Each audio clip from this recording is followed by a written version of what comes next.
हम बाकी सबको अध्ययन कर म्यूट कर दे साहब, ताकि वो डिस्टरबेंस नहीं आए। सभी को जय जिनेन्द्र। सबको आवाज जय आ रही हिंद। है मेरी? हाँ सर, आ रही है जय हाँ जिनेन्द्र। जी आ रही है। हम अध्ययन कर रहे हैं सम्यक्त स्वरूप अध्याय 12। आचार्य प्रवर 1008 श्री रामलाल जी महाराज साहब के चरणों में कोटि कोटि वंदन। उपाध्याय प्रवर श्री राजेश मुनि जी महाराज साहब के चरणों में कोटि कोटि वंदन। अब हम अध्ययन कर रहे हैं अध्याय 12 सम्यक्त्व स्वरूप। तो सम्यक्त्व एक ऐसा शब्द है जो सिर्फ जैन दर्शन में ही हमें मिलेगा। हम अन्य कहीं भी जाएं तो हमको ये शब्द मिलेगा नहीं। ये जिनेश्वर देवों के मुख से उच्चारित है। इसका अपने एक महत्व है। तो इसी महत्व को पढ़ते हुए हम जानेंगे सम्यक्त्व के स्वरूप को। तो सम्यक्त्व की डेफिनेशन क्या होनी चाहिए? सुदेव, सुगुरु, सुधर्म और जीव अजीव आदि 9 सद्भाव पदार्थों के यथार्थ स्वरूप पर संपूर्ण श्रद्धा होना सम्यक्त्व कहलाता है। आपके पास बुक खुली होगी तो आप ये देख सकते हैं, इसमें ये डेफिनेशन दी हुई है। बुक्स तो लेकिन अभी तो आई आने की है हम जी, लोगों बुक के नहीं पास। आई है। बुक तो अच्छा, आने की है अभी। तो आप नोट करते जाइए, अगर हाँ जी हाँ साथ जी साथ हाँ जी हाँ जी। या रिकॉर्डिंग आपको मिल जाएगी जैसा भी। सम्यक्त्व, उसमें 3 शब्द आ रहे हैं उसकी डेफिनेशन में। सुदेव, सुगुरु, सुधर्म। देव गुरु धर्म तो हम जानते हैं, पर इसके आगे एक वर्ड लगा, एक लेटर लगा हुआ है सु। मतलब सु को हम श्रेष्ठ के अर्थ में लेते हैं। तो ऐसे देव जिनका जो हमें कुछ जो भी बताएं वो श्रेष्ठ हो, हमारे लिए कल्याणकारी हो, ऐसे देव की हम आराधना करें। गुरु कौन? जो ऐसे देव के बताए हुए मार्ग पर चलकर अपना हमारे लिए आदर्श उपस्थित कर रहे हैं, ऐसे गुरु। सुगुरु, सुधर्म, जिस धर्म से हम अपने कल्याण को प्राप्त हो, अपने मंगल को प्राप्त हो, ऐसा धर्म सुधर्म। और जीव अजीव आदि 9 सद्भाव पदार्थ। सद्भाव का अर्थ आप लोगों को पता होगा, सिद्धांत बत्ती सी आप लोगों ने करके रखी होगी। तो किया है आप लोगों ने सिद्धांत बत्ती सी? हाँ किए हैं, सद्भाव किए पदार्थ हैं। 9 है। तो बताइए सद्भाव का अर्थ क्या होता है? ये नहीं पता। 32वां सिद्धांत है सद्भाव पदार्थ 9। ठीक है, आया ध्यान में? एक बार आप बता दीजिए वापस से। आप दीदी को बोल रहे हैं ना? सद्भाव, जीव सद्भाव का हाँ, आश्रय संबंध। सद्भाव का अर्थ है अस्तित्व, एग्जिस्टेंस, विद्यमानता। किसी भी चीज का अस्तित्व हम स्वीकार करें तो वो चीजें क्या है? तो 9 है। जीव अजीव, पुण्य पाप, आश्रव संवर, निर्जरा, बंध, मोक्ष। ये ध्यान में है? हाँ जी ध्यान में है। हाँ। तो सम्यक्त्व की जो डेफिनेशन है हमारे पास, सुदेव, सुगुरु, सुधर्म और जीव अजीव आदि 9 सद्भाव पदार्थों के यथार्थ स्वरूप पर संपूर्ण श्रद्धा होना सम्यक्त्व कहलाता है। इसमें एक बीच में दोनों सेंटेंस को ज्वाइन करने के लिए और वर्ड डाल दिया है। तो इसका मतलब ऐसा नहीं कि आप एक पार्ट को कैरी करें और एक पार्ट को छोड़ दें, ऐसा नहीं होगा। आपको दोनों टॉपिक पर संपूर्ण श्रद्धा होना। यथार्थ स्वरूप जो है, अगर ये चीज जीव है, अगर भगवान ने बताया है कि पानी की एक बूंद में असंख्य जीव हैं, तो आपको वैसी ही श्रद्धा होनी चाहिए। आप बोलेंगे कि मुझे दिख नहीं रहा है, तो ये बात नहीं चलेगी। अगर भगवान ने बताया है कि साधारण वनस्पति में अनंत जीव हैं, तो हमें ये स्वीकार करना होगा। ये ऐसी हमारे पास श्रद्धा होगी कि हमको दिख नहीं रहा है तो भी हाँ, भगवान ने बताया है तो ऐसा ही होगा। तो इस तरह की जो श्रद्धा होती है वो सम्यक्त्व कहलाती है। सुदेव, सुगुरु, सुधर्म और जीव अजीव आदि 9 सद्भाव पदार्थों के यथार्थ स्वरूप पर संपूर्ण श्रद्धा होना सम्यक्त्व कहलाता है। ये तो हमें समझ आ गया होगा। किसी को कुछ डाउट है? नहीं रिप्लाई दीदी। करिए। किसी नहीं को बहुत डाउट नहीं है, तो जब भी होगा तब बोल देंगे ना। हाँ, नहीं स्पीड, बहुत स्पीड तो नहीं हो रहा है ना? नहीं जी नहीं जी। वैसे डेफिनेशन तो आप लोगों को पहले से ध्यान में होगी ही। हाँ जी अब दीदी। इस सम्यक्त्व स्वरूप मुझे पर देख दो। दीदी आप मैडम ये इसमें मैडम इसमें ये अरियंतो मय देव जाव जीवाय उसी का है ना पूरा रूप ये? ना था। बड़ी सही सही भाई अरियंतो मय देव उस पे पूरी श्रद्धा करना। अरियंत मेरे गुरु है हाँ वही है ना उसका पूरा। हाँ हाँ पेंशन जो अच्छा, ये सम्यक्त्व प्राप्त करने का अधिकारी कौन होता है? एलिजिबल कौन है सम्यक्त्व को प्राप्त करने का? किसी के ध्यान में है क्या? किसको सम्यक्त्व प्राप्त हो सकती है? किसी के कुछ ध्यान में है? भावी जीवों को समय प्राप्त होता है। जय हाँ, जो जीव अजीव आदि जानकार हो। जो 15 कर्म भूमि मनुष्य हैं हाँ, उनमें तो योग्यता है, और दूसरा देवगुरु धर्म में जो श्रद्धा रख रहे हैं, मान रहे कि ये देव हैं, ये गुरु हैं, हाँ, और उनके कहने में आचरण कर रहे हैं, वही सम्यक्त्व प्राप्त कर सकते हैं। हाँ, ये अलग अलग तरह से हमको ये डेफिनेशन मिल रही है ना? अब सारी चीजों को हम एक तरह से, एक हाँ हाँ सही तरीके से अगर हमको करना है तो हम क्या बोलेंगे? तो उसको ऐसा बोलेंगे, सम्यक्त्व प्राप्त करने के लिए एलिजिबल कौन है? तो भव सिद्धिक जीव, जिसमें मोक्ष जाने की योग्यता हो। भव सिद्धिक, जी। जिसमें मोक्ष जाने की योग्यता हो, है ना? और शुक्ल जी, चरम पाक्षिक, शरीरी, हाँ है ना? शुक्ल हाँ, पाक्षिक होना चरम जरूरी शरीरी, है। हाँ जी। नहीं, चरम शरीरी नहीं होता शुक्ल पाक्षिक का मीनिंग। शुक्ल नहीं पाक्षिक नहीं, का मीनिंग मीनिंग, नहीं बोल रहा हूँ, मतलब शुक्ल पाक्षिक का नहीं नहीं, अर्थ है जैसे आप कि बता रहे जिसका थे। संसार काल अर्धपुद्गल परावर्तन या उससे कम शेष है, वो जीव शुक्ल पाक्षिक कहलाते हैं। जी। ये ध्यान में आया आपको? जी हाँ सर। तो ये अभी आप बताइए, मैंने बताया ना आप लोगों को कि एलिजिबल कौन है। अपने पास 2 पॉइंट आए, कौन कौन से आए? एक तो भाव सिद्धिक जीव जिसमें मोक्ष जाने की योग्यता हो, और शुक्ल पाक्षिक जीव। हाँ, राइट। तो ऐसे ही जीवों को एक सम्यक्त प्राप्त हो ये मैडम सकता है। ये शुक्ल पक्षी जीव वापस बताओ ना, शुक्ल पक्षी जीव क्या होते हैं?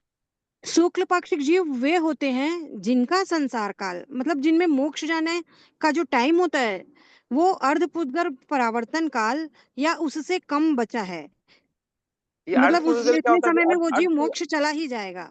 ये जन ये अर्धपुरुगल परावर्तन क्या होता है? ये जन सिद्धांत 32 में, मैं जैन लिख सिद्धांत कर 32 में बताती हूँ। पूरा डिटेल वीडियो ऑन कर रही हूँ मैं लिख कर बताती हूँ आपको।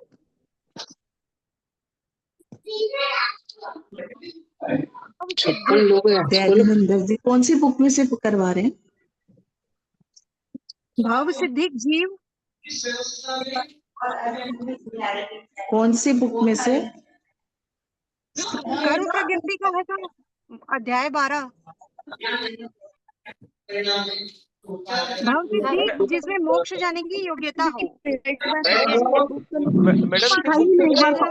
मैडम इसकी बुक नहीं है हमारे पास में अभी तक। बुक आपके पास आ जाएगी सर। बोली बाहर जाओ करके। तुम्हें वहां गए तो बच्चे बाहर रहेंगे सर। बहुत बहुत डिस्टरबेंस है। बुक आपके पास आ जाएगी सर, तब तक आप अच्छा, थोड़ा सा नोट कर लीजिए। अभी दिख रहा है आपको?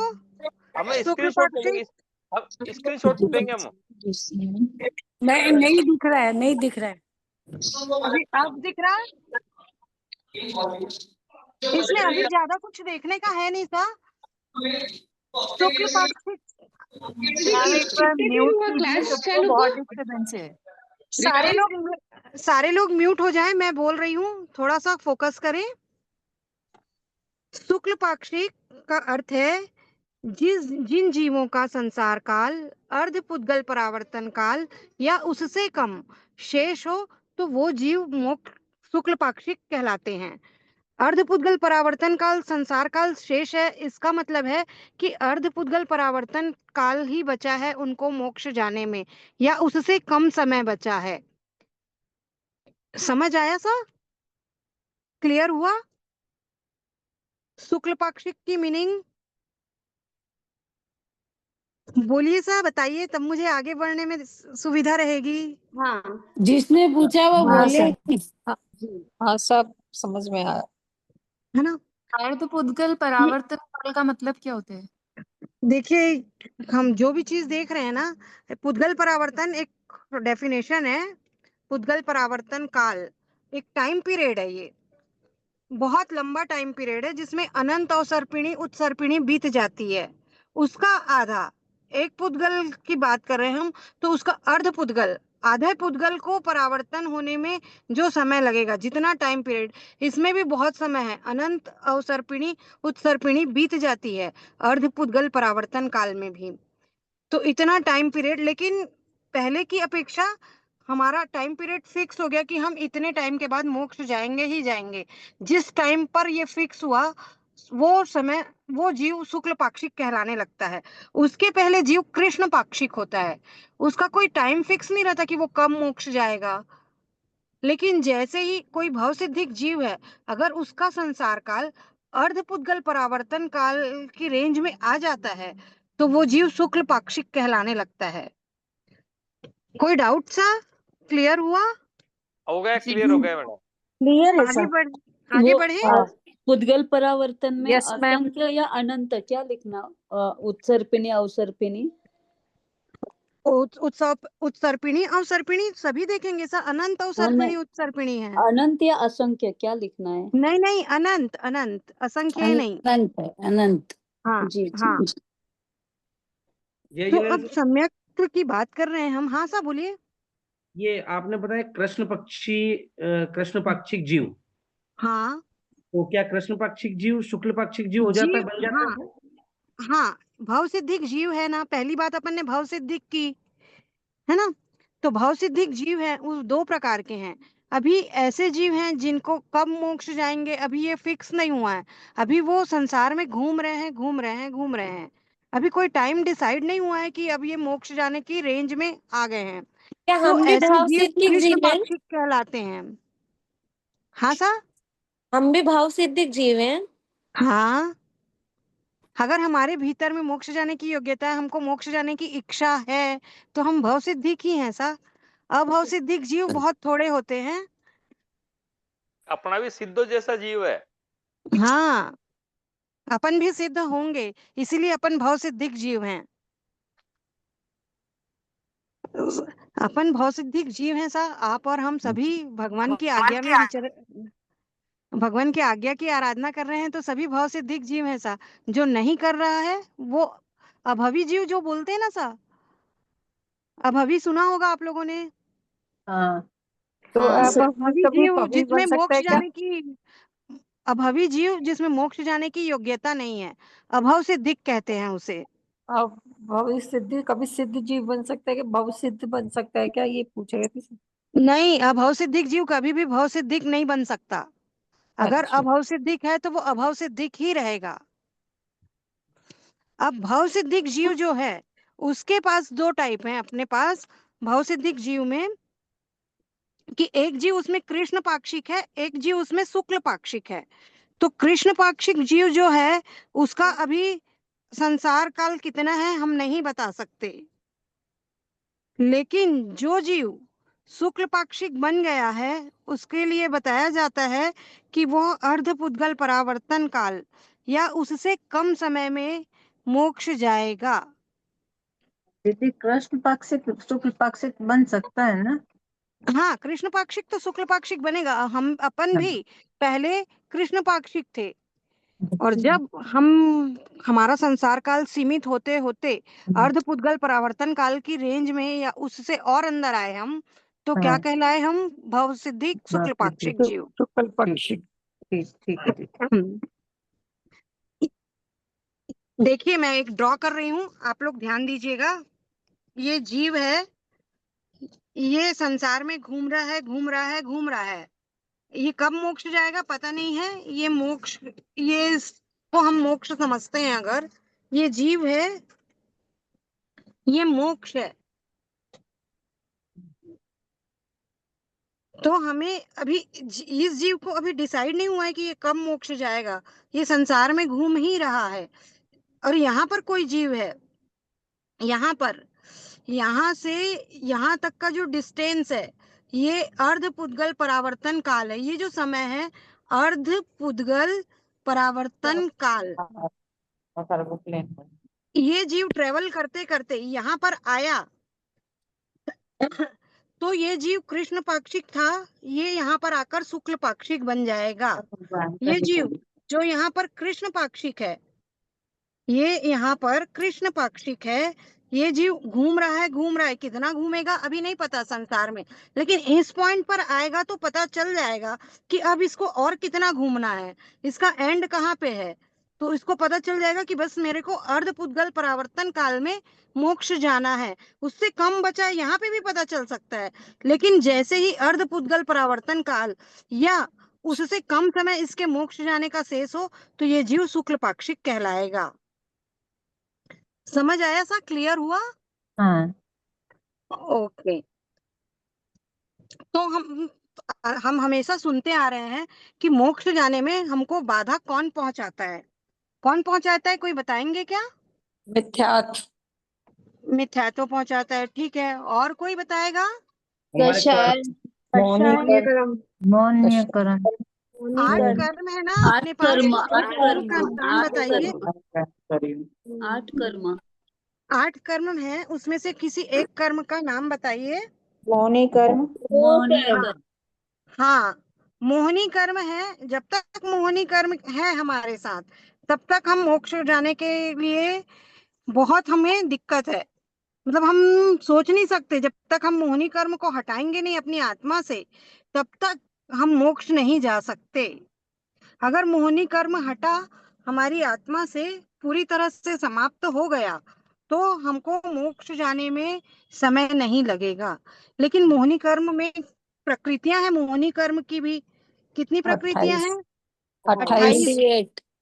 और जो 28 हाँ ठीक है, 28 या 26।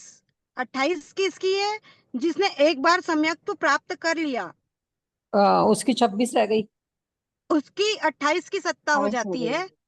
पर जिसने कभी भी सम्यक तो प्राप्त किया ही नहीं है अभी तक, तो उसकी सत्ता कितनी की है? 26 की। बेटा वो आंसर है। हाँ, क्या कहा सा? एक बार वापस बताइए ना। मोहनी कर्म की 28 की सत्ता है या 26 की सत्ता है?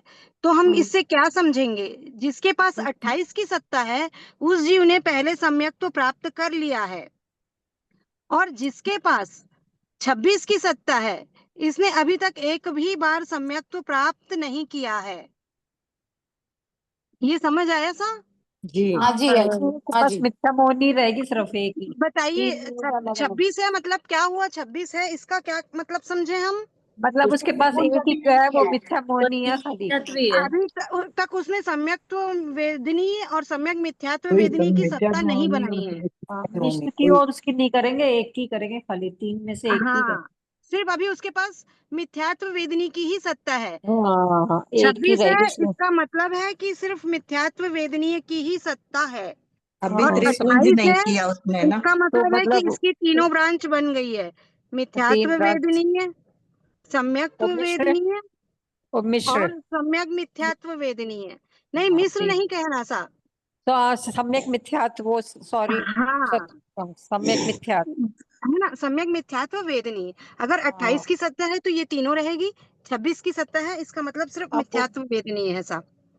ये चीज समझ आ वेदनीय गई बोलने आपको? लगे, पहले मोहनी बोलते थे ना, वेदनीय बोलते हैं। हाँ, आगम में वेदनी शब्द यूज किया हुआ है सर, हाँ इसलिए ऐसा ही कहना है। हाँ हाँ, सब अब ध्यान अब रखेंगे। आगे बढ़े। हाँ, यस। हमारे पास मोहनी की 9 कसाय है, 9 नहीं, वो 9 कचाट। कसाय, हाँ हाँ, और 16 वो उसकी। 16 कसाय, 16 ठीक 9 है 25 तो ये। है ना। और 16 कसाय में से अनंतानुबंधी का है क्रोध मान माया 4। लोभ। हाँ, इसको हम A4 बोलते हैं, क्रोध मान माया लोभ। अनंतानुबंधी का क्रोध, A4। अनंतानुबंधी मान, अनंतानुबंधी माया, अनंतानुबंधी लोभ। ये 4 हो गए सा। हाँ सब। इसको एक साथ कहना है तो क्या बोलेंगे? अनंतानुबंधी चतुष्क। हाँ, अनंतानुबंधी चतुष्क। A4। हाँ, अनंतानुबंधी चतुष्क या फिर A4 एक साथ कहना है तो। ये चारित्र मोहनी की प्रकृतियां हैं सा, ये 16 हाँ कसाय और 9 कसाय। हाँ, इसका 16 A4 जो है हमारे पास वो, और दर्शन मोहनी की 3 प्रकृतियां हमारे पास। हाँ सम्यक्त्व वेदनीय, मिथ्यात्व वेदनीय और सम्यक मिथ्यात्व वेदनीय, दर्शन मोहिनी की 3 प्रकृतियां और ये तीसरी कहलाती है क्या? हाँ आवाज आ रही है ना सर? हाँ, आ रही है सब। तो हमारे पास दर्शन मोहिनी की 3 प्रकृतियां कौन कौन सी हैं बताइए सर? सम्यक मोहिन वेदनीय हाँ दर्शन और मिथ्या वेदनीय और सम्यक मिथ्या वेदनीय। हाँ और अनंतानुबंधी चतुष्क A4 में कौन कौन है? क्रोधमान माया क्रोधमान माया लोभ। हाँ आवाज नहीं आ रही सर? आ रही है, अभी आ रही है। आ रही है सब आ रही है। तो जो दर्शन वेदनी, सम्यक्त्व वेदनी, मिथ्यात्व वेदनी और सम्यक मिथ्यात्व वेदनी, इन तीनों को हमको एक साथ बोलना होना तो या तो D3 बोलेंगे या दर्शन त्रिक बोलेंगे। हाँ, ठीक है सर? दर्शन दर्शन त्रिक त्रिक, कहलाते। सम्यक्त्व हाँ, वेदनी, सम्यक मिथ्यात्व वेदनी और सम्यक्त्व वेदनी, मिथ्यात्व वेदनी और सम्यक मिथ्यात्व वेदनी। हाँ, समझ में आ इनको गया। एक साथ कहना है तो दर्शन त्रिक कहेंगे। ठीक होगा। और अनंतानुबंधी चतुष्क को हम कहेंगे A4। अनंतानुबंधी चतुष्क को A4 और इन सातों को एक साथ कहना है तो क्या कहेंगे? दर्शन सप्तक। दर्शन सप्तक कह देंगे। दर्शन सप्तक अच्छा, D7। D7 आ गई। हाँ D7। ठीक है सर, इतना क्लियर हुआ? हाँ हाँ सब। ये पॉइंट आप ध्यान से बैठा लीजिए क्योंकि सम्यक्त्व पे जो भी काम होगा इन्हीं प्रकृतियों पे होगा। हम जो पढ़ेंगे इन्हीं के लिए पढ़ेंगे, इन सातों के लिए। तो ये सातों नाम आप लोगों को याद हो गए, ध्यान में है या ना हो तो हाँ आप लोग करने की कोशिश करिएगा। याद है। याद है ये सब। 7 प्रकृतियां जिनको संक्षेप में दर्शन सप्तक कहते हैं या D7, ये अलग अलग स्टेज पे सम्यक्त्व के इसके अलग अलग भेद हो जाते हैं। इनका स्टेज अलग अलग रहेगा अगर, तो सम्यक्त्व की भी अलग अलग अवस्थाएं रहेगी। ठीक तो है सब। कभी किसी का उदय रहेगा, किसी का क्षय रहेगा, किसी का उपशम रहेगा, है ना? उदय रहेगा का क्या मतलब होता है? ऐसा उदय मतलब समझते हैं आप लोग? हाँ, प्रेजेंट मतलब है 20 में आ रहे। फल देने की अभावी योग्यता। जीव है, अभावी जीव है, उसके किसका उदय है? अभावी जीव है, उसके किसका उदय है? हाँ मिथ्यात्व वेदिनी का उसके उदय है। और उसके मिथ्या ठीक है, वेदनी का ही उदय होगा खाली। इसका उदय है। और जो सम्यक्त्वी जीव है, सम्यक्त्वी जीव है या क्षयिक समकिति जीव है, उसके मिथ्यात्व वेदनी का क्षय है सा। क्षयिक समकिति जीव जो है उसके मिथ्यात्व वेदनी का क्षय है। तो उसका D6 ही हो जाएगा फिर। नहीं, मैं क्षयिक सम्यक्त्वी जीव बोल रही हूँ सा, उसके सारे क्षय हो जाते हैं। नहीं, उसके तो सातों ही नहीं रहेंगे, एक भी स्ट्राइक वाले के तो एक भी नहीं रहेगा। नहीं नहीं, क्षयिक वाले के कुछ भी नहीं, D7 रहेगा ही नहीं। हाँ क्षयिक हाँ सम्यक्त्वी जीव है तो उसके कोई भी नहीं रहेगा D7 हाँ, पर। मैं बिल्कुल D7 नहीं डायरेक्ट, रहेगा। हाँ हाँ। तो जैसे अभावी जीव के मिथ्यात्व वेदनी का उदय है, वैसे ही क्षयिक सम्यक्त्वी जीव के ये सातों प्रकृतियों का क्षय है। हाँ, हाँ समझ में आ गया। D7 का क्षय है। अब अच्छा। कुछ का सम्यक्त्व वेदनी जीव है, जो क्षय उपशम सम्यक्त्वी जीव है, हाँ, क्षय उपशम सम्यक्त्वी जीव है, उसका इन तीनों में से सम्यक्त्व वेदनी का तो विपाक उदय रहेगा। ध्यान से अच्छा। सुनिएगा, क्षय उपशम सम्यक्त्वी दीदी जो जीव दीदी ये है, सर पहले से बताओ ना, अब भी जी से स्टार्ट बताओ ना। अभावी जीव है। हाँ अपने पास अलग अलग कैटेगरी के जीव रहते हैं, उसके हिसाब से हम सम्यक्त्व को समझने की कोशिश कर रहे हैं। तो जो अभावी जीव है ना, उसके मिथ्यात्व वेदनी का हमेशा उदय रहता है, हमेशा, कभी भी और, ये बदलेगा नहीं, और है ना? बाकी 6 का क्या रहता है? हाँ, अब जैसे अपन है, कभी हम मिथ्यात्व में थे, हमारे मिथ्यात्व वेदनी का उदय था हमारे, लेकिन भगवान की वाणी पर श्रद्धा की हमने, हमारे मिथ्यात्व वेदनी कर्म का क्षय हुआ, क्षय उपशम हुआ और आज हम सम्यक्त्व वेदनी, सम्यक्त्वी कहलाते हैं, है ना? क्षय उपशम समकित के, हमारा अभी समकित जो है वो क्षय उपशम समकित है। तो हमारे मिथ्यात्व वेदनी का क्षय है, उपशम है, क्षय उपशम है, कुछ भी हो सकता है ना? उदय में अभी नहीं है। और क्षयिक सम्यक्त्वी जीव जो है उसके तो पूरे के पूरे क्षय है, दर्शन सप्तक पूरा क्षय है, किसी भी प्रकृति का उदय नहीं है। ना उपशम है, उसने सत्ता ही खत्म कर दी है इनकी। हम 28 की सत्ता हो जाती है ना, पढ़ा ना अभी हमने। हाँ तो जो क्षयिक सम्यक्त्वी जीव है उसकी कितने की सत्ता रहेगी अब? D7 हट गया। एक भी D7 हट नहीं, गया। 21 की सत्ता। अच्छा 28 में से 7 निकल गई। हाँ ऐसा। अच्छा वो क्षय उसके उपशम। हिसाब से हाँ हाँ सम्यकत्व वेद नहीं है तो फिर भी रहेगा ही ना। समझ आ गया था। नहीं नहीं नहीं, हाँ, 7 इनका तो तो क्षयिक निकालेंगे हम सम्यक्त्व लोग हो गया क्योंकि था। अभी उतने डिटेल में नहीं जाते यहाँ पर, जो जितना जरूरी है अभी हम उतना करते हैं। जब क्षयिक समकित को पढ़ेंगे तब उसकी डिटेल पढ़ेंगे। अभी हम सिर्फ जो क्षय उपशम और उदय को समझ रहे हैं, इसके तो उसके लिए इसके हिसाब ये से तो चीज इसके हिसाब से तो जीरो होगा। हाँ सर। इसके किसके हिसाब से हिसाब जीरो से? कहेंगे बस, जीरो। जीरो ये नहीं, अभी जो क्षयिक पढ़ रहे हैं समकित ना D7 वाले। हाँ तो इसका D7 D7 पढ़ रहे हैं जीरो हो गया, अपन तो क्षयिक समझ समकित रहे का हैं। हाँ D7 ये जीरो जीरो आ हो गया। गया। हाँ सर जीरो क्षयिक आएगा समकित का, क्षयिक सम्यक्त्वी जीव का D7 जीरो जीरो हो गया। हाँ जीरो। D7 0 हो गया। हाँ ये हो गया, ये समझ आया। तो मतलब 28 इसके पास हाँ पहले सर था, उसने D7 जीरो कर दिया तो इसके पास 28 हो गया, 21 हो गया, सॉरी 21। 21। ये समझ आया। हाँ सर हाँ आ गया। तो अब हम सम्यक्त्व की बात कर रहे हैं, तो सम्यक्त्व हमारे पास 4 प्रकार का है। अलग अलग तरह के जीव हैं तो अलग अलग तरह का सम्यक्त्व भी है। तो सम्यक्त्व के 4 प्रकार कौन कौन से हैं, किसी को पता है क्या? क्षयिक संकेत, क्षयिक संकेत, वितक संकेत, औपचारिक शास्त्रवादन संकेत, हाँ कुछ कुछ, क्षयिक संकेत, किसी को कुछ कुछ पता शास्त्रवादन है, संकेत और क्षयिक संकेत। इसी को हम एक क्रम से अरेंज करके बोलते हैं, है ना, सम्यक्त्व। उपशम, इसके 4 उपशम। ब्रांच बनाते हैं हम, कि औपचारिक कौन कौन पहले, सी है हमारे पास। ठीक है, औपशमिक, फर्स्ट औपशमिक ले लेते हैं, औपशमिक सम्यक्त्व।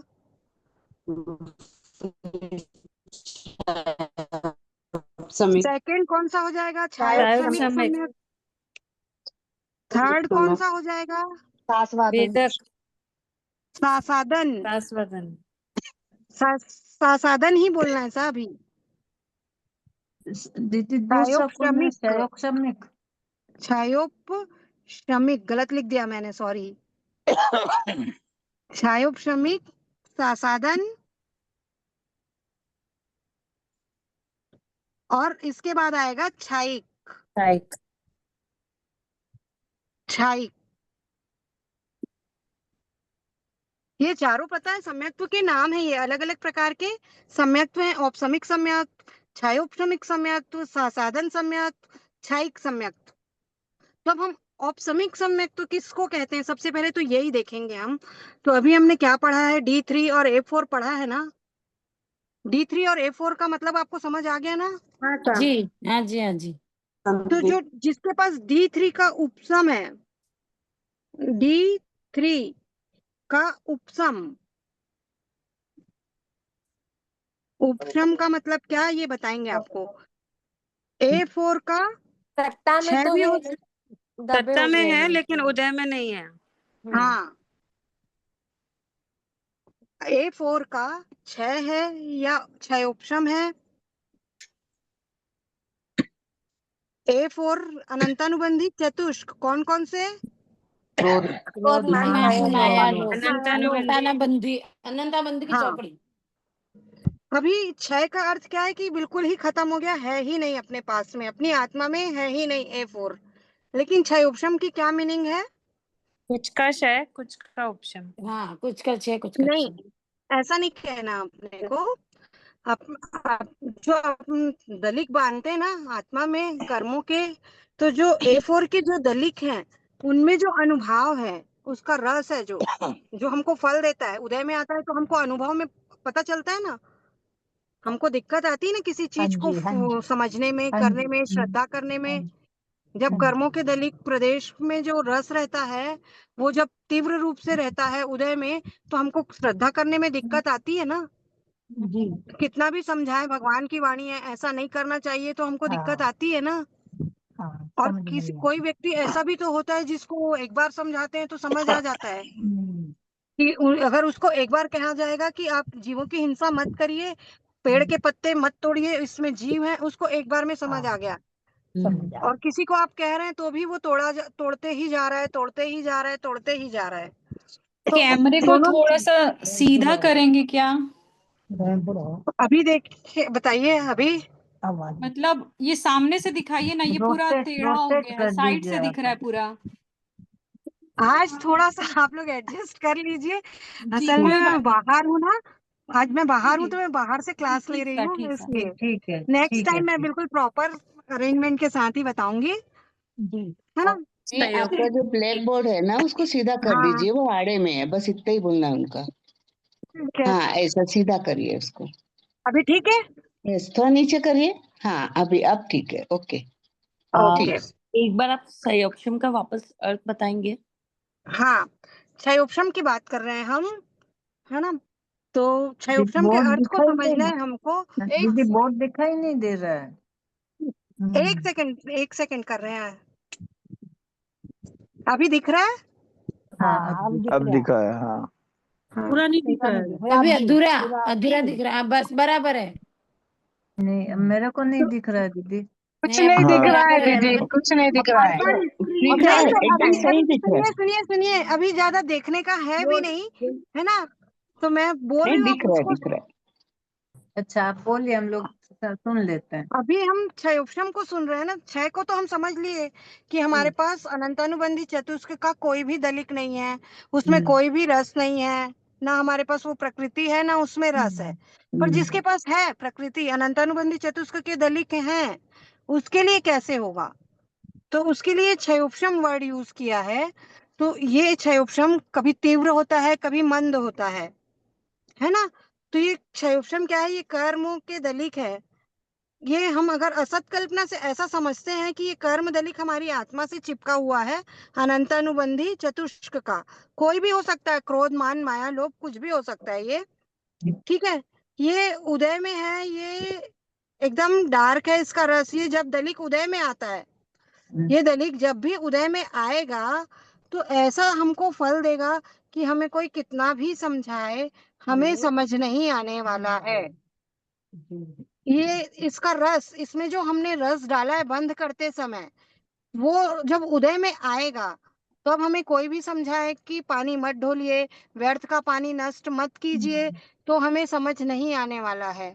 हम उसी तरीके से पानी को बहाते रहेंगे, पत्तों को तोड़ते रहेंगे, या किसी जीव को मार रहे हैं, पीट रहे हैं, कुछ भी, किसी भी तरह से हम कुछ भी ऐसा कार्य करते रहेंगे, कोई हमको समझाएगा तो समझ नहीं आएगा। लेकिन यही लाइट, इसके अनुभव जो है, ये थोड़ा लाइट होता है ना। ऐसा लाइट हल्का हो जाता है। अब इस समय पर कोई हमको बताता है ना। अब इसका इफेक्ट कम हो गया है, इस दलिक में जो रस था उसका इफेक्ट कम हो गया है। इस समय हमको कोई बताएगा कि पानी व्यर्थ में गंवाना हमारे लिए बहुत कर्मों का बंध करता है, जितनी जरूरत है उतना ही उपयोग करना चाहिए। भगवान ने एक बूंद में असंख्य जीव बताए हैं, इतना समझाने पर ही उस जीव को तुरंत समझ आ जाएगा और वो पानी के जीवों की यातना करने लगेगा। पानी जैसी जरूरत हो वैसा वापरेगा, हर जीव के प्रति करुणा का भाव रखेगा। तो ये कहाँ से समझ आएगा, जब इसमें ये इस दलित के रस प्रभावहीन होंगे और मंद मंद होते जाएंगे। तीव्र जब उदय रहता है तो समझ नहीं आता, और जब मंद उदय रहेगा तो हमको ये चीज समझ आएगी। तो आत्मिक गुण हमारे प्रकट होंगे, हमारी आत्मा में जो ज्ञान दर्शन चारित्र और तप का जो गुण है वो प्रकट होगा और हमें चीजें समझ आएगी। तो क्षयोपशम की डेफिनेशन किसको क्लियर नहीं हुई वो बताइए। अगर किसी को भी क्लियर नहीं हुआ है क्षय और क्षयोपशम तो पूछ सकते हैं आप लोग। आप लोग बोलेंगे तो ही मुझे समझ आएगा। मेरे को एक डाउट है। हाँ पूछिए। ये जो क्षयोपशम, जो क्षय और उपशम दो शब्दों से जो मिला हुआ है क्षयोपशम, हाँ, तो इसमें क्या होता है? क्या मतलब ऐसा होता है क्या कि कुछ दलित का क्षय कर देते हैं और कुछ का उपशम कर देते हैं? ऐसा कंबाइन करके क्यों बनाया गया ये दो शब्द को? हाँ वो तो ऐसा तो होता ही है ना। ये तो मैंने एक सिंपल एग्जांपल, एक ही दलित के अकॉर्डिंग समझाया इनको। हाँ, एक दलित थोड़ी ना है, आत्मा में तो बहुत सारे दलित है ना।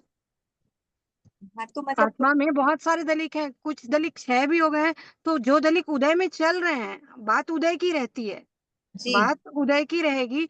तो जो दलिक उदय में चल रहा है वो कैसा फल देने के लायक है। अगर तीव्र रस वाला दलिक उदय में चल रहा है तो उस समय पर हमको कुछ भी क्लियर नहीं होगा।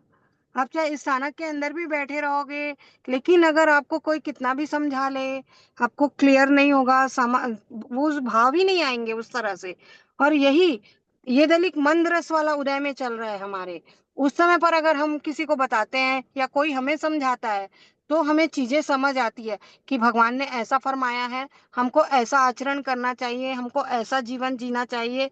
अगर मंद रस के दलिक उदय में चल रहे हैं तो हमको समझ आएंगे, तीव्र रस वाला दलिक उदय में चल रहा है तो नहीं समझ आएगा। तो क्षयोपशम के द्वारा क्या हम उनका रस कम करते हैं?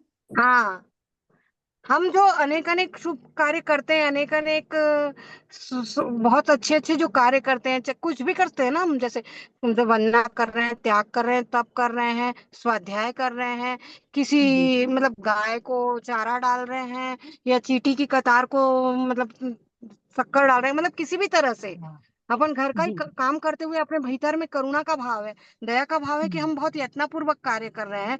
तो ये जो दलिक हमारी आत्मा में पड़े हुए हैं, तीव्र अनुभव वाले, ये मंद अनुभव वाले होते हैं। उन कार्यों से, हमारे शुभ कार्यों से, हमारे सुकृत से, इसीलिए तो हर समय शुभ में रहना बोले हैं। हर समय अच्छे कार्यों को करते रहना, अच्छे कार्यों को करने की प्रेरणा देना, इसीलिए कहा है भगवान ने। तो हमारे दीदी पीछे के आपने जो दलिक हैं हमारे, वो लाइट होते जाएं, उनका प्रभाव मंद होता जाए। दीदी आपने और ज्ञान दर्शन चारित्र का अभी क्या बताया? जैसे आत्मा का गुण क्या है, ज्ञान दर्शन चारित्र, ये आत्मा के गुण हैं, उपयोग हैं, है ना। हमको इसमें रहना चाहिए। और हम मतलब बोलना चाहिए तो हम क्या करते रहते हैं, हिंसा के कार्यों में प्रवृत्त रहते हैं। मैम चारित्र भी गुण है क्या? ये आत्मा का ज्ञान दर्शन तो सुना, चारित्र भी गुण है नहीं, क्या? चार दो ही गुण है, ये एक आत्मा साथ और कहने से चारित्र गुण, चारित्र ज्ञान दर्शन उपयोग है, आत्मा के गुणों में क्या लेंगे हम। केवल आत्मा गुण ज्ञान, में दो ही है, केवल दर्शन ज्ञान, और ज्ञान और दर्शन दो ही है। दो ही हाँ, है ना। अच्छा, चारित्र ज्ञान तो और दर्शन प्रवृत्ति दो है, ही है। आप लोगों को चारित्र ये तो क्लियर है ना, प्रवृत्ति हो ज्ञान और गई। मतलब हेलो आचरण करना होगा ना। चारित्र हेलो भी वो है ना चारित्र मजबूत, मतलब आचरण चारित्र, करना। चारित्र एक तरह के एक एक वो है। प्रवृत्ति एक है एक एक। करके बोलेंगे सा, एक एक करके बोलेंगे। अच्छा, चारित्र क्या है इनको, चारित्र का डेफिनेशन होगा। चारित्र एक्टिविटी है, हम जो भी कर रहे हैं वो एक्टिविटी चारित्र है। धर्म आराधना जो हम कर रहे हैं, हमारा देश चारित्र है, महापुरुषों का सर्व चारित्र है, जिसके द्वारा जिसमें क्रिया के कार्य। द्वारा इनको, जिसके हाँ द्वारा क्रिया की जाती है वो चारित्र कहलाता है। हाँ, संवर में प्रवृत्ति। हम्म। आप एकदम वो अभी जो अपन पढ़ते हैं उस लैंग्वेज में, हम इस टॉपिक को समझने के लिए मैंने वो यूज किया है, ज्ञान दर्शन चारित्र। चारित्र हम एक्टिव जो करते हैं, किसी भी जीव की रक्षा करना, ये क्या है, चारित्रक है। जैसे हम तक के लिखा उसके बाद मतलब आचरण में लाना, आचरण में लाना। हाँ हाँ, भगवान की वाणी को आचरण में लाना। हम आचरण में ला रहे हैं, क्यों ला रहे हैं, लाने से क्या हो रहा है, ला रहे हैं हम आचरण में तो उससे हो क्या रहा है। आपको प्रेजेंट में तो कुछ दिख नहीं रहा है, पहले जैसा था वैसे ही चल रहा है, हमको ऐसा लगता है। लेकिन जो हमारी आत्मा में कर्म दलित पड़े हुए हैं वो हल्के शुभ होते होते जाते हैं, हैं। इससे फिर शुभ दलित हो जाता है ये भावना। हाँ, जो तीव्र रस वाली दलित है आत्मा में अभी, वो मंद रस वाले होते जाते हैं। हाँ हाँ, ये तो सही है।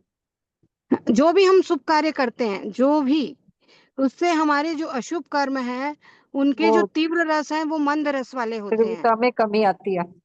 हाँ, चारित्र ये में मैडम क्लियर दो हुआ। आते हैं ना, मैडम चारित्र में दो आते हैं, तप और संयम आता है, दोनों चारित्र में आते हैं ये। हाँ, वो उस सोकड़े के अकॉर्डिंग, यहाँ पर मैंने एग्जाम्पल के लिए ही कहा था, साहब उसको हाँ, एकदम कोई बात पकड़िएगा नहीं, मत, नहीं बुक समझ में। में आ गया, समझ में हाँ आ गया। हाँ, उपशम का मतलब जो दीदी दबा उपशम हुआ का ना। मतलब है प्रभावहीन करना। जैसे चाकू है, चाकू बहुत तेज धार वाला है ना, चाकू हाँ बहुत तेज धार वाला है। आप उससे किसी भी चीज को कट करते हो, कट करते हो वो फट फट फट फट होता है, एक समय के बाद उसकी धार एकदम मंद पड़ जाती है ना? हाँ धार हाँ मंद पड़ जाती है ना, फिर करना रहता है तो बहुत दिक्कत जाती हाँ है ना? तो प्रभावहीन हो गया, चाकू की धार जैसे प्रभावहीन हो गई, वैसे ही कर्मों के दलिक का रस जो है वो प्रभावहीन हो गया। तो हम जो सीखना चाह रहे हैं, जो श्रद्धा करना चाह रहे हैं, वो कार्य हम कर सकते हैं। 4135 मतलब क्या कहा था? एक व्यक्ति बोलेंगे। उसको व्हाट्सएप करना, उसके बाद एक में डालना 1434 4133, एक में डाल 4। आवाज नहीं आ रही है सा? वो कुछ और बातें कर रहे हैं दीदी, इसके संपर्क से नहीं है। मैडम अच्छा, उनको वो म्यूट कर दो। म्यूट हो जाइए सा। कौन है पीछे? डिस्टर्ब हो रही है क्लास। क्षयोक्षम की ये डेफिनेशन हो सकती है। क्षयोक्षम का मतलब बंधे हुए कर्म दलिकों के रस अनुभव को कम करना। हाँ, करना प्रभावहीन करना, मतलब मंद उसकी करके आत्मिक स्थिति, गुणों। कर्मों की दलिकों की स्थिति और प्रदेश पर कोई फर्क नहीं पड़ेगा। क्षयोक्षम से नहीं, यहाँ उसके पे अनुभव को, हमको जो इफेक्ट पड़ता है ना, वो रस हाँ से पड़ता है, अनुभव से पड़ता है। हाँ, प्रदेश और स्थिति पे कोई फर्क नहीं पड़ेगा ना। नहीं, अभी नहीं। अभी यहाँ पे हम जिस टॉपिक को हम पढ़ रहे हैं ना, उसमें अभी हम रस की ही बात कर रहे हैं। अगर स्थिति और प्रदेश में पढ़ेगा तो वो आगे आएगा। फिर वो इस क्षय टॉपिक, कहलाएगा ना। हाँ, आएगी ना। तो ये हुआ D3 का उपशम कंपलसरी ऐसा, है ना? किसके लिए? किसके लिए D3 का उपशम कंपलसरी? हम कौन सा संकित पढ़ रहे हैं बताइए आप? औपसमिक औपसमिक सम्यक। तो उसमें D3 का उपशम कंपलसरी है और A4 का 6 या 6 उपशम। ठीक तो है। ये दोनों कंडीशन, दीदी सभी को म्यूट करने बोलिए ना, बहुत डिस्टरबेंस आ रहा है उसमें। हाँ, मोहन भैया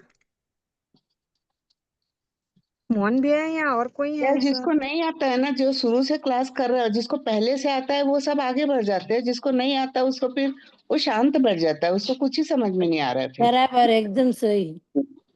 अच्छा, आप लोग कोशिश आप पूछ लीजिए सा, आप लोगों को अगर कुछ नहीं दिक्कत आ रही नहीं, है। आप अच्छे से समझा रहे हैं, लेकिन वो जो आवाज आती है ना उसके पीछे डिस्टर्ब हो रहे हैं हम लोग। हाँ सर, थोड़ा सा सभी क्लास में थोड़ा ध्यान रखेंगे कि पीछे से आवाज ना आए। जिसकी जिज्ञासा हो वो पूछ ले सा। तो दीदी एक बार औपसमिक सम्यक्त्व D3 का का अपना उपशम ये रूल। वापस समझाइए ना। दीदी D3 उपशम हो गया है तो सम्यक्त हाँ, भी तो फिर चला जाएगा ना। D3 में तो सम्यक्त भी है। D3 उपशम हो गया है, मतलब क्या हो गया? सम्यक्त्व वेदनीय, मिथ्यात्व वेदनीय और सम्यक मिथ्यात्व वेदनीय सब प्रभावहीन है। तो उपशम सम्यक्त का तो मतलब अच्छा चीज है ना, सम्यक्त तो अच्छी बात है, तो वो भी नहीं नहीं प्रभावित होगी। नहीं, तो हमको अभी उपशम सम्यक्त्व की बात चल रही है ना। क्षय उपशम में बात आएगी। आप जो बोल रहे हैं ना वो क्षय अच्छा उपशम में आएगी। अभी हम अच्छा पढ़ रहे हैं उपशम सम्यक। तो उपशम अच्छा सम्यक्त्व में ये तीनों प्रकृति उपशमित होना जरूरी है, कंपलसरी है ये। अच्छा और जो A4 है उसका क्षय भी हो सकता है और क्षय उपशम भी हो सकता है। और इन दोनों के कॉम्बिनेशन से जो सम्यक्त्व हमको प्राप्त होगी वो कहलाएगी औपसमिक सम्यक्त्व। क्लियर हो गया? मतलब औपसमिक सम्यक्त्व में D3 उपशमित रहेगा। ध्यान में है? यही हो गया ना, D3 का उपसम प्लस हाँ, A4 का 6 औपसमिक सम्यक्त तो कहलाएगा। A4 का 6 या 6 उपशम कुछ छह भी हो उपसम, सकता है हाँ जी हाँ जी ना? हाँ जी। ठीक है, तो अभी ये भी तो ना दो उपसम प्रकार का होता है। अभी इसकी डेफिनेशन क्लियर हो गई ना? हाँ जी, उपसम मतलब दबा हुआ भी तो हो सकता है ना, दबा हुआ, मतलब अभी उदय में नहीं है लेकिन दबा हुआ है, नहीं ऐसे भी नहीं, तो। अभी नहीं। D3 का तो उपशम ही रहेगा, कोई प्रभाव नहीं डालेंगे ये दलित। हाँ, प्रभाव नहीं डालेंगे, मतलब दबे हुए हैं ना, अभी तो उदय में नहीं हाँ है। हाँ, उपशम का मतलब है कि आपकी आत्मा में एग्जिस्ट तो कर रहे हैं लेकिन अभी हाँ प्रभावहीन है। हाँ जैसे कि प्रधानमंत्री आता है तो कलेक्टर प्रभावहीन हो जाता है ना, उनका ऑर्डर चलेगा ना प्रधानमंत्री का। हाँ उस समय कलेक्टर अगर कुछ बोले आपके गांव में, अगर प्रधानमंत्री भी आए हैं और कलेक्टर भी आए हैं, अगर रूल किसी को देना है तो प्रधानमंत्री बोलेंगे वो पहले फॉलो करोगे ना आप, हाँ कि कलेक्टर जी बोलेंगे उनका करोगे आप?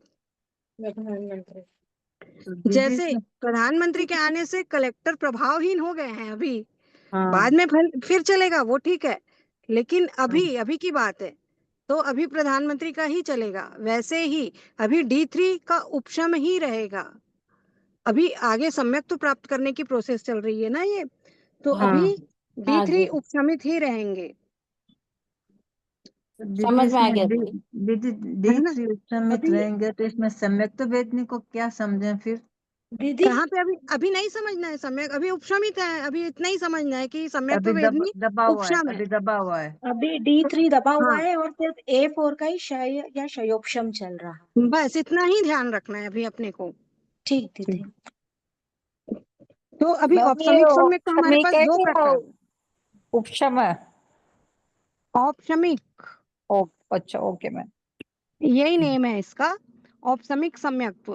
तो ये ठीक दो प्रकार का है, प्रथमोपशम सम्यक्त्व है और द्वितीय उपशम सम्यक्त्व है। प्रथमोपशम सम्यक्त्व और द्वितीय उपशम सम्यक्त्व, तो ये क्या होगा, प्रथमोपशम सम्यक्त्व और द्वितीयोपशम सम्यक्त्व। तो प्रथमोपशम सम्यक्त्व में ऐसा रहेगा कि D3 का उपशम रहेगा और A4 का क्षय उपशम रहेगा। D3 का प्रथम उपशम ये तो फिक्स है प्रथमोपशम हाँ में, हाँ फिक्स है। प्रथमोपशम में D3 का उपशम और A4 का क्षय उपशम। समस्या अगर ऐसा है तो हम कहेंगे कि हमारी प्रथमोपशम सम्यक्त्व है। अगर ये कंडीशन है, D3 का उपशम है, A4 का क्षय उपशम है, अगर ऐसा है तो हमारे पास कौन सी सम्यक्त्व है, प्रथमोपशम। फर्स्ट वाली, प्रथम वाली। प्रथमोपशम सम्यक्त्व। अगर द्वितीय उपशम सम्यक्त्व है, अगर हमारे पास द्वितीयोपशम सम्यक्त्व है तो D3 का तो क्या रहेगा सा, उपशम उपशम। उपशम। उपशम रहेगा। दोनों में ही D3 का तो उपशम रहेगा, लेकिन A4 का इसमें A4 क्षय का हो क्षय हो जाएगा। जाएगा। क्षय रहेगा और रहेगा। उसमें क्षय हो उपशम जाएगा। रहेगा। क्लियर हुआ सा ये पॉइंट हमको हाँ ध्यान रखना है कि ठीक अगर है। कोई आपको कहे कि आपके पास द्वितीय उपशम सम्यक्त्व है और आपका अनंतानुबंधी क्रोध उदय में है, तो क्या ये बात बैठ रही है, मैच हो रही है? नहीं नहीं हो रही। दीदी, हाँ ये प्रथमोपस्मक ये द्वितीय उसमें क्या चीज होती है फिर ये? हाँ, इसमें आपका कुछ भी हो सकता है, क्रोध मान माया लोभ A4 का कुछ भी उदय में हो सकता है आपके पास, है ना। लेकिन अगर आपको कोई कह रहा है कि आपके पास द्वितीयोपशम सम्यक्त्व में आपने क्रोध में किसी को गाली दी, आपको किसी ने ऐसा कहा कि द्वितीयोपशम सम्यक्त्व में क्रोध के उदय में आपने किसी को गाली दी, तो ये क्या सही है ये बात? नहीं, गलत है। गलत गलत है। है। आपके पास दलील गलत ही नहीं है। है क्रोध के, A4 में से अनंतानुबंधी क्रोध का आपके पास दलील ही नहीं है, क्षय हो गया है। नहीं, हाँ 6 हो गया। हाँ ऐसे समझना है सर, इसको तो क्लियर दीदी हुआ? दीदी ये हाँ स्टेज ऊपर clear। हो गई ना, प्रथमोपशम से द्वितीय उपशम की स्टेज ऊपर हो जाती है और हाँ हाँ सर। ये हाँ सेकंड स्टेज हो गई। ठीक। सही है, जितने में वो ऊपर चले जाता। ये क्लियर हो गया सर? हाँ जी। हाँ तो दर्शन त्रिक के उपशम और अनंतानुबंधी चतुष्क के क्षय उपशम से प्राप्त सम्यक को प्रथमोपशम सम्यक्त्व कहते हैं। हाँ हाँ हाँ अब कुछ प्रथमोपशम सम्यक्त्व किसे प्राप्त होगी? अब प्रथमोपशम सम्यक्त्व प्राप्त करना भी आसान नहीं है सा, है ना। इसके लिए कौन हाँ इलिजिबल हो सकता है? तो चारों गति के जीव प्राप्त कर सकते हैं सा, 4 गति के हाँ, जीव, चारों ही 4 गति के जीव प्रथमोपशम सम्यक्त्व प्राप्त कर सकते हैं। अच्छा योग्यता है, चारों गति के जीव में प्रथमोपशम सम्यक्त्व प्राप्त करने की योग्यता है। पहला पॉइंट हो गया। दूसरा कौन है सा? सन्नी होना जरूरी है सा, संगी हाँ पंचेंद्री होना जरूरी है, हाँ पंचेंद्रिय पर्याप्त होना जरूरी है, हाँ। ध्यान में है?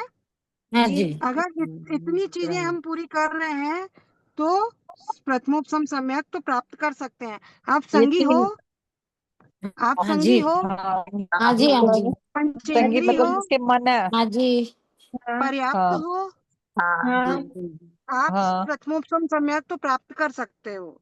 अपने आप को ही सोच लेना, मैं संगी हूँ, पंचेंद्री हूँ, पर्याप्त हूँ, इसका मतलब मैं एलिजिबल हूँ प्रथमोपसम सम्यक तो प्राप्त करने के लिए।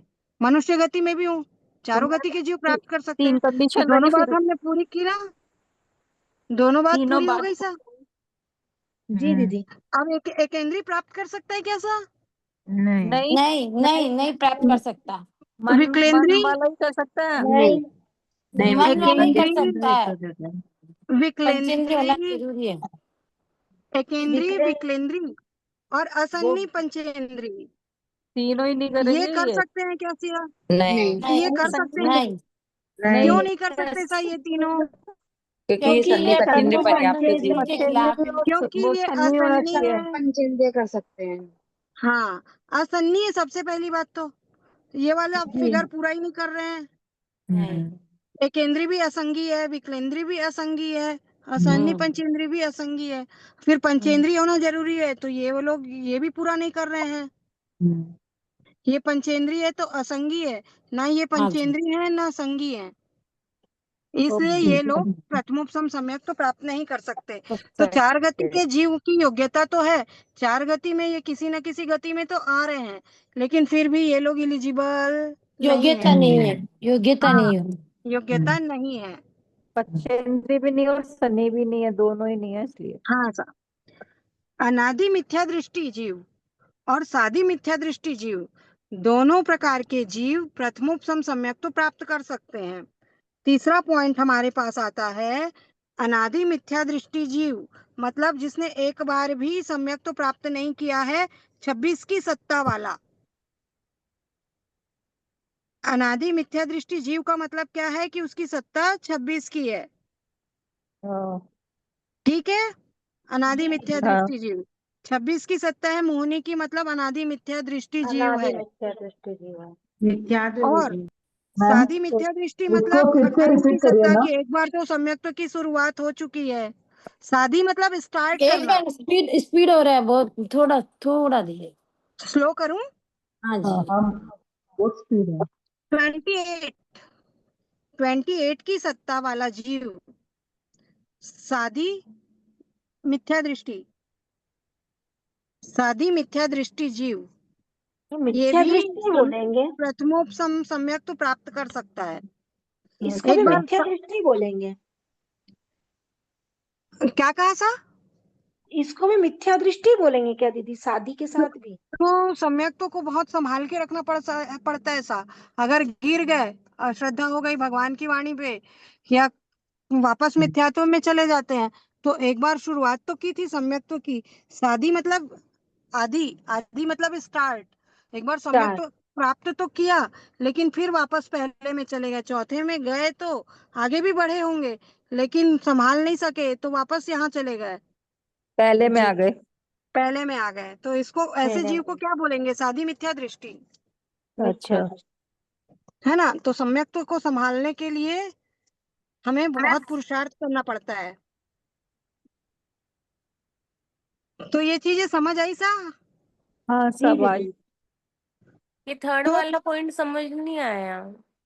थर्ड वाला पॉइंट है, मोहिनी कर्म पे हम काम कर रहे हैं। मोहिनी कर्म की सत्ता कितनी होती है? या तो 26 होती है या 28 होती है, ये ध्यान में है। हाँ। तो 26 किसकी होती है? अनादि मिथ्या दृष्टि जीव की, जिसने हाँ। एक बार भी सम्यक तो प्राप्त नहीं किया है, एक बार भी भगवान की वाणी को पर जिसको श्रद्धा नहीं हुई है, वो क्या कहलाता है हमको? अनादि मिथ्या दृष्टि अनादि जीव मिथ्या दृष्टि। है ना। इसकी तो ये शुरुआत में भी ही कभी ना कभी तो शुरुआत करेगा ना। अनादिकाल से मिथ्या दृष्टि जीव है, पर इसका मतलब ये थोड़ी है कि वो सम्यक तो प्राप्त कर ही नहीं सकता। कभी ना कभी तो ये भी शुक्ल पाक्षिक बनेगा ना, भाव सिद्धिक होगा तो, होगा बन ना। सकता है, हाँ बन जी सकता है। हाँ। तो ये भी कर सकता है, भाव सिद्धिक जीव है ये। इसका भी शुक्ल, ये शुक्ल पाक्षिक बना तो ये प्रथमोपसम प्राप्त कर सकता है, प्रथमोपसम सम्यक्त्व हमने, तो ये अनादि मिथ्या दृष्टि जीव भी एलिजिबल है।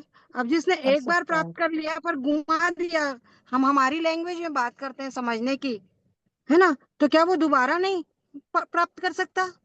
कर सकता है। कर सकता है।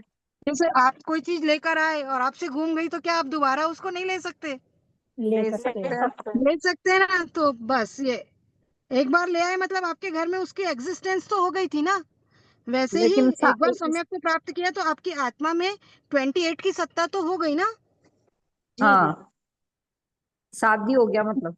हाँ, तो शादी हो गया पर आपने टिकाया नहीं, उसको संभाला नहीं, हाँ, तो हम गिर गए सम्यक्त्व से, तो पहले गुण स्थान में चले गए, तो क्या कहलाए फिर? हाँ। मिथ्या दृष्टि कहलाए फिर। तो फिर वापस से हमको प्रथमोपसम प्राप्त करना है। ये समझ पॉइंट में आया। क्लियर हुआ? क्या क्लियर हुआ सर? हुआ हाँ, है तो दीदी, थोड़ा नेक्स्ट क्लियर क्लास हुआ में है। एक बार थोड़ा सा वापस तो क्लियर करा अब दीजिएगा। जो है दीदी, हाँ, अभी आप लोग इसको थोड़ा स्टडी करने की कोशिश करिएगा, नहीं तो नेक्स्ट पीरियड में हम इसको और क्लियर करने की कोशिश करेंगे। ठीक है दीदी, क्लास रात को ही रहेगी क्या? जिसकी 26 की सत्ता है वो अब अभी होता है करके। नहीं नहीं नहीं, नहीं, ऐसा अभवी ही होगा नहीं, अभवी भी होता है, भवी भी होता है, दोनों हो सकते हैं। 26 की सत्ता वाले अभवी भी हो सकते हैं और भवी भी हो सकते हैं। लेकिन मैडम जय भवी तो कभी जय सर भवी नहीं बन सकता ना, ये वाली बात है। मैडम जब जय ये सर शुक्ल पाक्षिक बनेगा, सम्यक तो प्राप्त करेगा, तब इसकी 28 की सत्ता बनेगी, और इसकी कभी नहीं बनेगी, कभी भी नहीं बनेगी इसकी 28 की सत्ता। हाँ, सत्ता तो हो सकती है ना, भवी और अभवी दोनों में ही रहेगी सत्ता तो 26 की। नहीं, सम्यक आएगा ही 26 नहीं उसको। 26 की दोनों भवी रहेंगी, लेकिन को। ये आगे 28 करेगा। भवी जो है ना, कभी ना कभी 28 की सत्ता करेगा, और हाँ जो दीदी, अभवी जीव है वो कभी भी नहीं 28 की कर सत्ता नहीं बनाएगा। नहीं करेगा, हाँ नहीं कर सकता, मतलब वो कर ही नहीं सकता। हाँ हाँ। तो अनादि मिथ्या दृष्टि जीव और सादी मिथ्या दृष्टि जीव, दोनों प्रकार के जीव प्रथमोपसम सम्यक तो प्राप्त कर सकते हैं, लेकिन किसी भी प्रकार का हाँ, सम्यक ये दृष्टि बात। जीव, एक पॉइंट बचा है सा, इसी तीसरे पॉइंट में एक पॉइंट बचा है हाँ, कि किसी भी प्रकार का सम्यक दृष्टि जीव है, चाहे वो औपसमिक सम्यक्त्वी हो, हाँ, चाहे वो छायिक सम्यक्त्वी हो, चाहे उपसम सम्यक्त्वी हो, या साधारण हाँ, सम्यक्त्वी हो, वो प्रथमोपसम प्राप्त नहीं कर सकता। वो जितनी हाँ, करेगा। करेंगे। किसी भी प्रकार का समकित अगर है पास में, तो वो प्रथमोपसम सम्यक तो प्राप्त हाँ, नहीं कर सकता। ठीक है सर? तो फिर वो कौन सा करेगा? बोलिए। ये रिपोर्ट। पहले से ही आपके पास सम्यक्त्व है, तो आप क्या प्राप्त करोगे वापस से उसको? किसी भी प्रकार का है पर है तो ना। हाँ हाँ हाँ। आपके पास चाहे व्हीकल कोई सी भी हो, चाहे कार हो, चाहे बाइक हो, चाहे स्कूटर हो, कोई सी भी हो, तो आप और थोड़ी ना लोगे गाड़ी। कुछ नया लेंगे। हाँ, ये वैसे ही जिसके पास है वो कभी भी प्राप्त नहीं कर सकता फिर से प्रथमोपसम सम्यक्त्व। अब एक लास्ट पॉइंट है इस एलिजिबल का, कि आयुष्य कर्म को छोड़कर से 7 कर्मों की सत्ता, आयुष्य कर्म को छोड़कर से 7 कर्म की सत्ता कितनी रहनी हमेशा चाहिए सम्यक्त्व प्राप्त करने पर? थोड़ी अगर सागरोपम। सम्यक्त्व प्राप्त करना है तो शेष 7 कर्मों की जो सत्ता है, अंतः कोड़ा कोड़ी सागरोपम की होने पर ही हमको प्रथमोपसम सम्यक्त्व प्राप्त होगी। अगर 7 कर्मों में से किसी भी कर्म की सत्ता इससे ज्यादा है तो प्रथमोपसम सम्यक्त्व प्राप्त नहीं होगी। एक बार अगर वापस समझाइए ये चौथा वाला। मैम, इसके चौथा वाला नोट्स भेज देना आप इसमें ग्रुप में, तो हाँ जिससे सर, और समझ में आ जाएगा। आयुष्य कर्म है अपने पास, 8 कर्म है ना, हाँ, उसमें से आयुष्य को छोड़ देना है अभी। अच्छा। ठीक है, अब बचे 7 कर्म, तो 7 कर्मों की सत्ता जो है हमारी आत्मा में, जो उनका एग्जिस्टेंस है, वो बहुत लंबे लंबे समय की स्थिति ना हो, अंतः कोड़ा कोड़ी सागरूपम के अंदर उनकी स्थिति होनी चाहिए उन सबके कर्मों की। मिला के क्या मैम? सबके मिला के? सबकी मिला के या नहीं, हर कर्म, जैसे ज्ञानवाणी हर कर्म की? की 30 कोड़ा हर कोड़ी की? सागरूपम उत्कृष्ट अच्छा, स्थिति है। हर की अलग अलग। दर्शनावर्ण की 30 है, अंतराय 30 की हाँ 30 है, 30 नाम की 20 है, अच्छा मिथ्यात्व की गोत्र की 70 20 है, चारित्र गोत्र की मोने की 20 40 है ना? हाँ इतनी बड़ी गोत्र बड़ी की 20 स्थितियां हैं। तो सबकी स्थिति अंता कोड़ा-कोड़ी सागरोपम के अंदर होनी चाहिए। अच्छा तब जीव प्रथमोपम सम्यक्त्व प्राप्ति के लिए 3 करण कर सकता है। मतलब होस्ट योग्यता होस्ट है क्या? मतलब यहाँ पे क्लास कितने बजे तक लेना है सर? 9:30 तक। क्लास का टाइम दे दिया। 9:30 साढ़े 9? साढ़े तो 8 आज से यहीं साढ़े पर 9 एंड करें? मैडम जिज्ञासा मैडम जय जिनेन्द्र से एक क्वेश्चन बताओ ना, ये जो हाँ एग्जाम ले रहे हो ना, जैसे बोलिए बोलिए। हमारे हमारे कर्म प्रगति का पहले वो फाउंडेशन होगा, इंटरव्यू, ये कौन सा कोर्स है मैडम अभी? उसके आगे का डिप्लोमा इंटरमीडिएट है शायद, तक मुझे उतना ध्यान में नहीं है, ये और जहाँ तक ये डिप्लोमा इंटरमीडिएट, डिप्लोमा कोर्स है ये। हाँ ये ये डिप्लोमा कोर्स है। तो ये वो उसका जो पहले हमारे फाउंडेशन होगा, इंटरव्यू, अब ये डिप्लोमा होगा, फाइनल होगा ये? ये फाइनल है। सब वो आपको ग्रुप में बता देंगे ये कौन सा है, जो आपको ग्रुप में पता। तो हमारे इसमें डिप्लोमा करके है, डिप्लोमा करके है, इसलिए करो मैं। हाँ तो दीदी वो एक आपको ग्रुप पूछना में था। आप पूछ लीजिएगा सर, ग्रुप में बता दिया जाएगा आपको। अच्छा दीदी नेक्स्ट टाइम मैम आपका बहुत बहुत कुछ धन्यवाद। भी बहुत विपरीत बताने में आया हो सर तो मिक्षामी दुक्कडम, नहीं, सभी से मैम मनोकामना, बहुत सभी को धन्यवाद जय आपका। जिनेन्द्र। बहुत अच्छा जय समझाया, जिनेन्द्र बहुत अच्छा बहुत बहुत जय धन्यवाद आपका। जिनेन्द्र, बहुत बहुत साधुवाद। मैडम बहुत अच्छा जय समझाया आपने, जिनेन्द्र बहुत सर, धन्यवाद, जय साधुवाद सरल आपका, तरीके साधुवाद मैडम, जय सरल जिनेन्द्र। तरीके से समझाया वैसे भी। दीदी बहुत क्या बहुत नेक्स्ट टाइम